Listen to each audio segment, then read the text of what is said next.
हैं उनका शरीर धीरे धीरे रिपेयर होने लगा है और उन्हें बेसिक ह्यूमन फंक्शंस वापस मिलने लगे हैं, जैसे आवाज निकालना। लेकिन इसके लिए कम से कम 1 स्टार ज़ॉम्बी होना जरूरी होता है। अभी जो ज़ॉम्बी हैं वे बिना लेवल के हैं, उनकी ताकत थोड़ी ज्यादा होती है और हड्डियां सख्त होती हैं, लेकिन उन्हें हराना मुश्किल नहीं होता। यहाँ तक कि आम इंसान भी उन्हें मार सकता है। लेकिन जब वे इंसानी मांस खाकर खुद को रिपेयर कर लेते हैं तो उनकी स्पीड और स्ट्रेंथ बढ़ जाती है और वे ह्यूमन लाइक कॉम्बैट भी इस्तेमाल करने लगे हैं। तब वे 1 स्टार ज़ॉम्बीज यानी मीट ईटर्स बन जाते हैं और उन्हें हराने के लिए कम से कम कॉपर स्किन रियल्म चाहिए होता है। यह जगह अब सुरक्षित नहीं है, तुम कार में वापस जाओ। अगर सिर्फ सामने वाले ज़ॉम्बी होते तो ठीक है, लेकिन अगर 2 स्टार ज़ॉम्बी आ गया तो हम खतरे में पड़ जाएंगे। मैं अभी सिर्फ कॉपर स्किन रियल्म में हूँ और ज़ॉम्बीज से लड़ने के लिए आयरन बोन रियल्म चाहिए। लेकिन अभी अपोकलिप्स को शुरू हुए सिर्फ 5-6 दिन ही हुए हैं, इसलिए ज़ॉम्बीज इतनी जल्दी इवॉल्व नहीं होने चाहिए। मैंने आओचिंग को गाड़ी में भेज दिया और ह्यूमन ड्रैगन फॉर्म में स्टील की छड़ लेकर आवाज की दिशा में बढ़ गया। पास जाकर देखा तो एक पुराना टूटा हुआ मंदिर था जो पहाड़ी इलाके में था और बहुत जर्जर हालत में था। पक्का ये दुनियावी बिजनेस की पैकेजिंग वाला टाओइस्ट टेम्पल नहीं है। यहाँ सच में असली टाओइस्ट प्रीस्ट होंगे। मेरे चेहरे पर काली लकीरें पड़ गईं। इतना बड़ा गंजा सिर और मेंटल क्वालिटी इतनी कमजोर। मैं पैर उठाकर टाओइस्ट टेम्पल में घुसने ही वाला था कि तभी मुख्य हॉल की जर्जर दीवार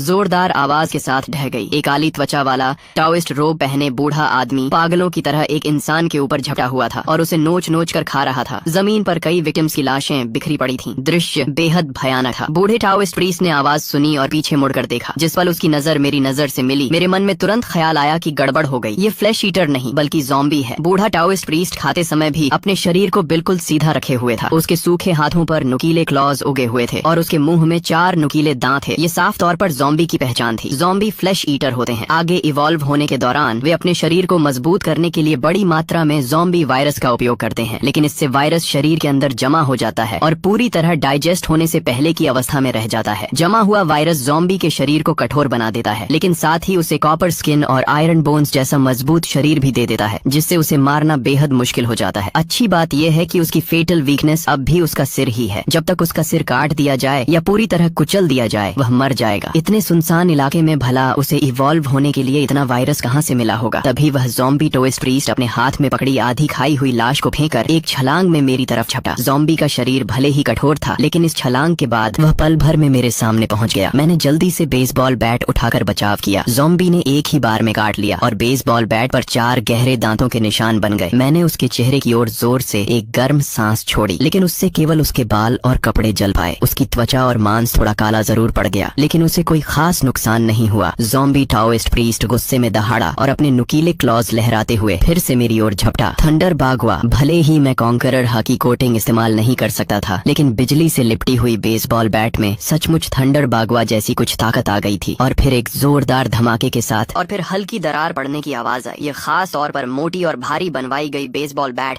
सीधे बीच से टूट गई और इसकी उपलब्धि सिर्फ इतनी थी कि उसने ज़ॉम्बी की खोपड़ी में एक छोटी सी दरार डाल दी। ज़ॉम्बी टाओइस्ट प्रीस्ट ने फिर एक दहाड़ लगाई और अपने सड़े हुए बदबूदार नुकीले दांत दिखाते हुए मेरी तरफ झपटा। आओचिंग, जमीन के अंदर घुस जाओ। जब तक मैं इसे मार न दूं बाहर मत निकलना। मैंने सोचा था कि यह सिर्फ एक फ्लैश कॉर्प्स होगा, लेकिन यह तो 2 सितारा ज़ॉम्बी निकला। ऐसे ज़ॉम्बी के पास भयानक ताकत, कॉपर स्किन और आयरन बोन्स होते हैं। मानव सभ्यता के आर्मर्ड व्हीकल्स भी इसके सामने बेकार हैं। आओचिंग जानता था कि वह मेरी मदद नहीं कर सकता, इसलिए तुरंत ट्रेजर माउस में बदलकर जमीन के अंदर घुस गया। इस समय मैं थोड़ा हाँफ रहा था। लगातार 2 बार हीट ब्रेथ और बिजली की शक्ति का इस्तेमाल करने से मेरी स्टैमिना तेजी से खत्म हो रही थी। ऊपर से अभी अभी के प्रहार ने मेरे शरीर के अंदर ब्लड एनर्जी को भी उथल पुथल कर दिया था। ज़ॉम्बी टाओइस्ट प्रीस्ट ने फिर छलांग लगाई और पल भर में मेरे करीब पहुंच गया। उसकी 10 काली सूखी उंगलियां नुकीले क्लॉज की तरह सीधे मेरी ओर बढ़ी। मैंने जोर से दहाड़ लगाई और अपने ड्रैगन क्लॉज से उसकी कलाई पकड़ ली। दोनों के बीच ताकत की सीधी टक्कर शुरू हो गई। हालांकि यह ज़ॉम्बी 2 सितारा स्तर तक पहुंच चुका था और सिद्धांत रूप से इसे टक्कर देने के लिए इंसानों को आयरन बोन रेल्म में होना चाहिए था, लेकिन एज़्योर ड्रैगन द्वारा मजबूत किए गए शरीर की बदौलत मैं कुछ समय तक उससे बराबरी कर पा रहा था। दोनों जमे हुए थे कि तभी ज़ॉम्बी ने अचानक अपना सिर आगे बढ़ाया। मैंने दिल कठोर किया और अपना सिर नीचे झुकाकर अपने सिर पर मौजूद ड्रैगन हॉर्न से उसके माथे पर वार कर दिया। ड्रैगन हॉर्न बेहद नुकीला था और सीधे उसकी आंख के गड्ढे में घुस गया। ज़ॉम्बी दर्द से दहाड़ उठा। उसका सिर बुरी तरह घायल हो गया। अगर कोई सामान्य जीव होता तो इसी वार से मर जाता, लेकिन ज़ॉम्बी अलग था। उसकी खोपड़ी बेहद मजबूत थी। उसने अपना सिर ड्रैगन हॉर्न से खींचकर बाहर निकाला और फिर एक और दहाड़ लगाई। तभी उसकी दोनों भुजाएं हल्की सी मुड़ गईं। मेरी आंख फड़क उठी। ज़ॉम्बी के शरीर के कठोर होने का कारण उसके अंदर जमा ज़ॉम्बी वायरस था। जब वह इन वायरस को पूरी तरह अब्सॉर्ब और फ्यूज कर लेता है तो उसके शरीर की फ्लेक्सिबिलिटी वापस आ जाती है। अभी उसकी भुजाओं का मुड़ना इस बात का संकेत था कि वह वायरस को तेजी से अब्सॉर्ब कर रहा है। अब और देर करना खतरनाक था। मैंने जोरदार दहाड़ लगाई और उसकी भुजाएं झटक कर खुद को मुक्त किया। फिर एज़्योर ड्रैगन में बदलकर आसमान में उड़ गया। मेरी ड्रैगन टेल बिजली की तेजी से नीचे गिरी और ज़ॉम्बी को जोरदार झटका दिया। उसी समय एक थंडरबोल्ट भी उस पर गिरा, जिससे उसका शरीर और अधिक झुलस गया। चाहे उसके पास कॉपर स्किन और आयरन बोन्स थे, फिर भी उसके शरीर पर अनगिनत घाव बन गए। Wind and cloud surge. Azure dragon नीचे झपटा और अपने ड्रैगन क्लॉज से ज़ॉम्बी की दोनों भुजाएं पकड़कर उसे हवा में उठा लिया। तेज हवाओं से उसका संतुलन बिगड़ चुका था और वह ताकत नहीं लगा पा रहा था। मैं उसे सीधे आसमान में ले गया। मैंने दहाड़ लगाई और पूरी शक्ति से ड्रैगन क्लॉज दबाए उसे 2 हिस्सों में फाड़ने की कोशिश की, लेकिन ज़ॉम्बी भी अंदर की ओर पूरी ताकत लगा रहा था। मैं उसे फाड़ नहीं पाया। मेरा रेल्म अभी भी बहुत कम था। एज़्योर ड्रैगन बनने के बाद मैं उसे दबा तो सकता था, लेकिन मारना आसान नहीं था और सिर्फ कुछ ही पलों में मुझे थकान महसूस होने लगी। अगर मैं सिर्फ ड्रैगन फॉर्म में उड़ता रहता तो और देर तक टिक सकता था, लेकिन लड़ाई में मेरी शक्ति तेजी से खत्म हो रही थी। मैं फिर ऊपर उड़ा और ड्रैगन क्लॉज में जकड़े ज़ॉम्बी को पूरी ताकत से नीचे फेंक दिया। एक भयंकर धमाके के साथ उसका शरीर टाओस टेम्पल के मुख्य हॉल में जा टकराया। वह जोर से जमीन पर गिरा। उसका शरीर घावों से भर गया था, लेकिन फिर भी वह नहीं गिरा। मैं भी जमीन पर उतरा और वापस मानव रूप में आ गया, जोर जोर से सांस लेते हुए। यह पहली बार था जब मैंने एज़्योर ड्रैगन फॉर्म में पूरी ताकत से लड़ाई की थी। यह सचमुच बेहद शक्तिशाली था, लेकिन मेरे वर्तमान स्तर के लिए अभी भी बहुत ज्यादा था। काइडो की ताकत इसलिए भयानक थी क्योंकि वह खुद ही एक ऐसा अस्तित्व था जो अकेले एक देश को मिटा सकता था। एज़्योर ड्रैगन फ्रूट तो उसके लिए सिर्फ बोनस था, जबकि मैं पूरी तरह डेविल फ्रूट की शक्ति पर निर्भर था। इसलिए हमारी ताकत में जमीन आसमान का अंतर था। थोड़ी देर में मेरी स्टेमिना कुछ वापस आई और ज़ॉम्बी टाओइस्ट प्रीस्ट भी दोबारा खड़ा हो गया। मैंने फिर ह्यूमन बीस्ट फॉर्म धारण की और आर्मामेंट हाकी को ड्रैगन क्लॉज पर चढ़ाकर उससे लड़ाई जारी रखी। आर्मामेंट हाकी और ड्रैगन स्केल्स की दोहरी सुरक्षा ज़ॉम्बी वायरस को शरीर में घुसने से रोक सकती थी, लेकिन अगर लड़ाई ऐसे ही चलती रही तो अंत में मैं थकर मर जाऊंगा। मुझे एक हथियार चाहिए था। एक और टक्कर के बाद मैं तेजी से पीछे हटा, लेकिन अब डिवाइन स्पेस में जाकर हथियार खरीदने का समय नहीं था। आउचिंग के पास भी पर्याप्त पॉइंट्स नहीं थे। तभी मेरी नजर टूटी हुई मूर्ति के पास पड़े एक लोहे के डंडे पर पड़ी। मुझे अचानक याद आया कि यह लेइजू टेम्पल था। ये बांस की गांठों जैसा दिखने वाला लोहे का डंडा वास्तव में लेइजू की मूर्ति के हाथ में मौजूद स्टील व्हिप था। मैं तुरंत वहां दौड़ा और उसे उठा लिया। मूर्ति विशाल थी, इसलिए यह स्टील व्हिप भी सामान्य हथियारों से कहीं बड़ा और भारी था। आमतौर पर ऐसे व्हिप टाइप हथियार 80 सेंटीमीटर से ज्यादा लंबे नहीं होते, लेकिन यह लगभग 1.2 मीटर लंबा था। इसका शरीर भी ज्यादा मोटा और वजनदार था। मेरी मौजूदा ताकत के लिए यह बिल्कुल सही था। जैसे ही मैंने स्टील व्हिप उठाया,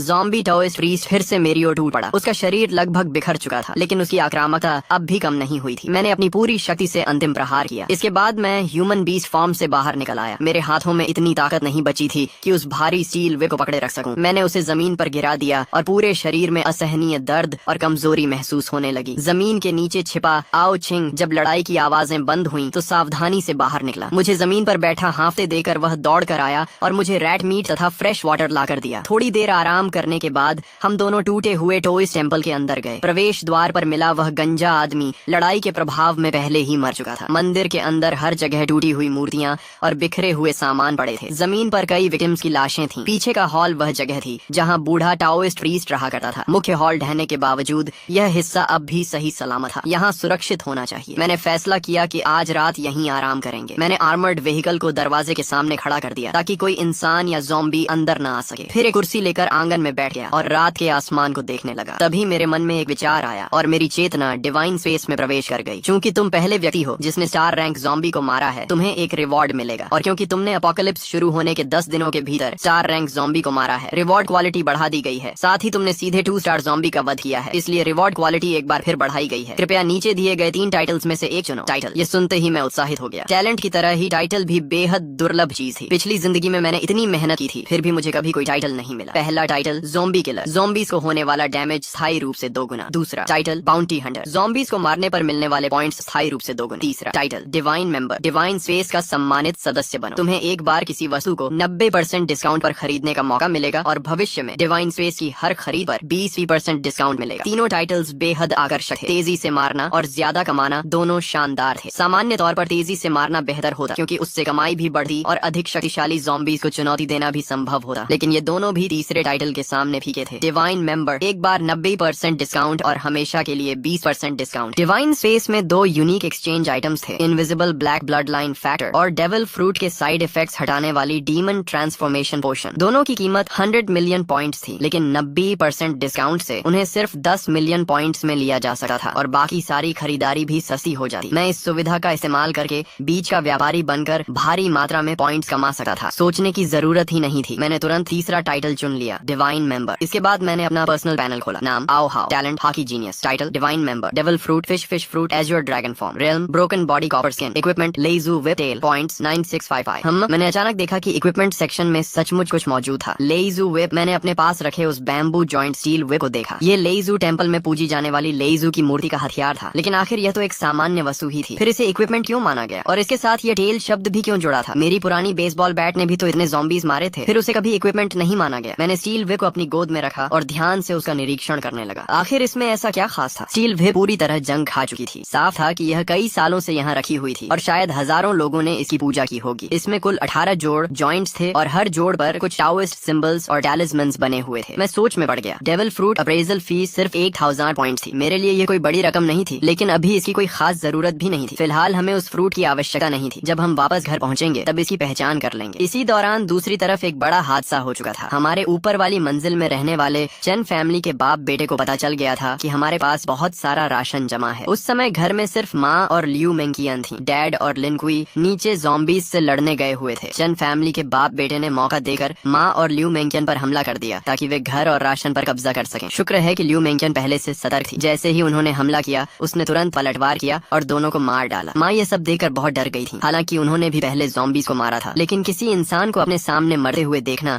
उनके लिए बिल्कुल अलग अनुभव था। जब लिनकुई वापस लौटा और उसे पूरी बात पता चली तो वह गुस्से से आग बबूला हो गया। उसने पहले ही वादा किया था कि वह बॉस की फैमिली को किसी भी कीमत पर नुकसान नहीं होने देगा। गुस्से में उसने सीधे चेन फैमिली का दरवाजा तोड़ दिया। लिनकुई की रूथलेसनेस देखकर मैं भी हैरान रह गया। उसने कहा कि वह लकड़ियां इकट्ठा करके सीढ़ियों को ब्लॉक कर देगा ताकि एक मजबूत डिफेंस सिस्टम बनाया जा सके। लिनकुई पहले एक साधारण आदमी था, लेकिन एपोकलिप्स के दौरान उसके पिता एक इन्फेक्टेड ज़ोंबी द्वारा मारे गए थे। किसी तरह अपनी जान बचाकर वह अपनी गाड़ी में भाग निकला और बियान सिटी पहुंच गया। इसलिए अब उसे किसी रिश्तेदार या परिवार की चिंता नहीं थी। इस बीच लियू मेंकियन अपने परिवार के बारे में सोच रही थी। उसके माता पिता हमेशा कहते थे कि उसे अपने बड़े भाई की मदद करनी चाहिए। उसके भाई की शादी होने वाली थी और लड़की वालों की शर्त थी कि लड़के के पास अपना घर होना चाहिए। इसलिए लियू मेंकियन ने अभी अभी जो घर खरीदा था, उसके माता पिता चाहते थे कि वह उस घर को अपने भाई के नाम ट्रांसफर कर दे। लेकिन जिस दिन वह प्रॉपर्टी ट्रांसफर करवाने जा रही थी, उसी दिन एपोकलिप्स शुरू हो गया। उसने उस अफरा तफरी का फायदा उठाकर किसी तरह वहाँ से भागकर अपनी जान बचाई। अब उसे बिल्कुल नहीं पता था कि उसके माता पिता और भाई किस हालत में हैं, और सच कहें तो अब उसे इस बात की भी ज्यादा परवाह नहीं थी कि वे जीवित हैं या मर चुके हैं। तो भाई लोग, फिलहाल इस स्टोरी के आगे के पार्ट्स अभी तक नहीं आए हैं। जैसे ही आगे के न्यू पार्ट्स आएंगे, मैं उन्हें इसी चैनल पर अपलोड कर दूंगा। अगर आपको ये स्टोरी पसंद आई हो तो वीडियो को लाइक कर दो, चैनल को सब्सक्राइब कर लो और बेल आइकॉन ऑन कर लो ताकि अगला पार्ट आते ही आपको सबसे पहले मिल सके। मिलते हैं नेक्स्ट पार्ट में।